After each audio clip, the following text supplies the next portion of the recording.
Kita semua pasti sering buka aplikasi peta di HP kan, buat cari jalan, cek macet, ya hal-hal semacam itulah. Rasanya udah canggih banget. Tapi, gimana kalau saya bilang kita ini sebenarnya ada di ambang revolusi besar? Revolusi yang bakal bikin peta kita sekarang ini kelihatan kayak peta kuno. Siap-siap karena peta kita bakal dapat peningkatan yang luar biasa. Oke, jadi apa aja yang bakal kita bedah kali ini? Nah, ini dia gambaran besarnya. Kita mulai dari apa sih yang mendorong perubahan ini. Terus kita masuk ke soal akurasi super presisi dengan GNSS, lalu cara kita membangun dunia 3D. Habis itu kita terbang, buat lihat pandangan dari atas yang jauh lebih tajam. Gimana teknologi ini bisa diakses semua orang? Dan terakhir, kita bayangin bareng-bareng akan seperti apa dunia kita yang terpetakan nanti. Jadi, kita tuh sekarang ada di titik puncak dari sebuah lompatan teknologi spasial yang gede banget. Dan semua ini terjadi karena ada 4 tren teknologi utama yang lagi bertemu dan mengubah cara kita memahami konsep di mana. Terus pertanyaannya, apa sih yang sebenarnya jadi pendorong di balik revolusi peta ini? Kenapa semua ini terjadi sekarang? Yuk kita lihat faktor-faktor kuncinya. Ada 4 kekuatan utama nih yang bekerja barengan. Pertama, hardware atau perangkat kerasnya makin kecil, makin murah, tapi makin pinter. Kedua, konektivitas internet super cepat yang ada di mana-mana. Ketiga, software atau perangkat lunaknya makin canggih. Dan yang terakhir, ya kita semua, para penggunanya, yang makin melek teknologi dan makin butuh data lokasi yang akurat buat kehidupan sehari-hari.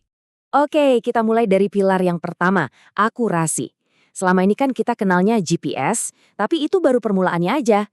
Teknologi penerusnya ini, wah, jauh lebih kuat dan bakal mengubah segalanya. Nah, kebanyakan dari kita kan nyebutnya GPS ya. Tapi masa depannya itu GNSS atau Global Navigation Satellite System. Bedanya apa? Gini, GPS itu utamanya bergantung sama satelit punya Amerika. Sedangkan GNSS ini lebih canggih. Dia pakai semua konstelasi satelit yang ada. Amerika, Rusia, Eropa, Cina, semuanya dipakai barengan. Hasilnya, tentu aja sinyal yang jauh lebih andal dan akurat, bahkan di tempat-tempat yang paling susah sinyal sekalipun. Seakurat apa sih? Tujuannya adalah akurasi hingga 10 cm. Coba bayangin, perangkat di kantong Anda bisa tahu lokasinya dengan presisi setebal telapak tangan. Nggak peduli Anda lagi di antara gedung-gedung pencakar langit di kota atau di tengah hutan lebat. Dan ini dia kuncinya kenapa semua itu jadi mungkin. Miniaturisasi. Kita nggak lagi ngomongin perangkat gede yang terpisah, tapi chip GNSS super kecil, bahkan lebih kecil dari perangko, yang bisa ditanam di jam tangan, mobil, bahkan paket kiriman Anda. Hampir di semua benda. Oke, selanjutnya, peta itu udah nggak lagi datar.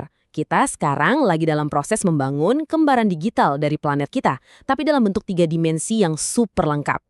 Teknologi kuncinya di sini namanya LiDAR. Anggap aja ini kayak radar, tapi dia nggak pakai gelombang radio, melainkan pakai denyut cahaya laser. Dengan menembakkan jutaan titik laser per detik, kita bisa menangkap bentuk dunia di sekitar kita dengan detail 3D yang benar-benar luar biasa. Terus, gimana caranya kita bisa memindai semuanya dalam skala besar? Ya, pakai kendaraan pemetaan bergerak kayak gini. Sambil jalan, mobil ini terus-terusan memindai semua yang kelihatan. Gedung, tiang listrik, rambu lalu lintas, bahkan pohon, dan mengubahnya jadi data 3D yang super akurat. Nah, yang keren dari slide ini itu perbandingannya. Di kiri, itu kan cuma foto biasa ya, tapi yang di kanan itu hasil pindaian LiDAR. Ini lompatan besar dari sekedar gambar jadi model data 3D yang kaya informasi.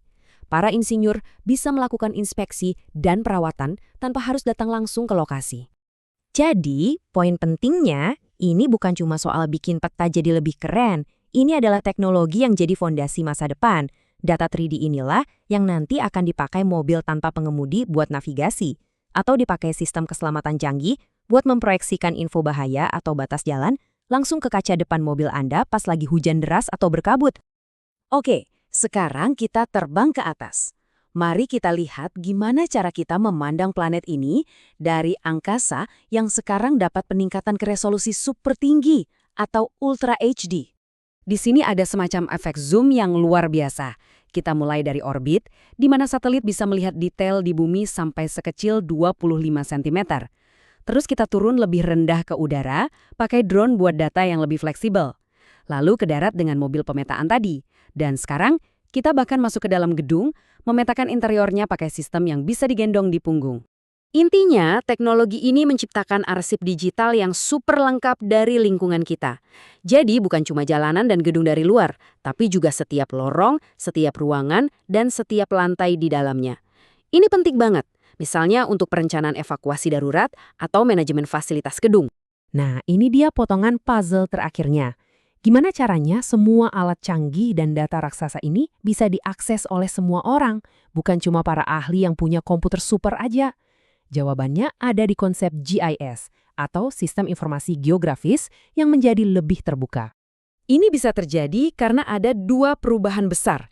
Yang pertama adalah gerakan perangkat lunak open source atau sumber terbuka.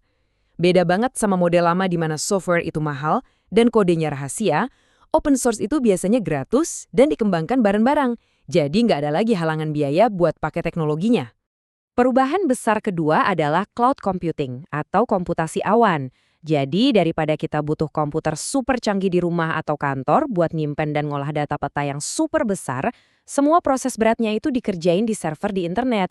Artinya Anda bisa mengakses dan menganalisis data spasial yang rumit cuma pakai browser web di laptop atau tablet biasa. Jadi, gimana kalau semua teknologi resolusioner ini, GNSS yang super akurat, dunia 3D, sensor super tajam, dan akses buat semua orang dijadiin satu, hasil akhirnya bakal kayak apa?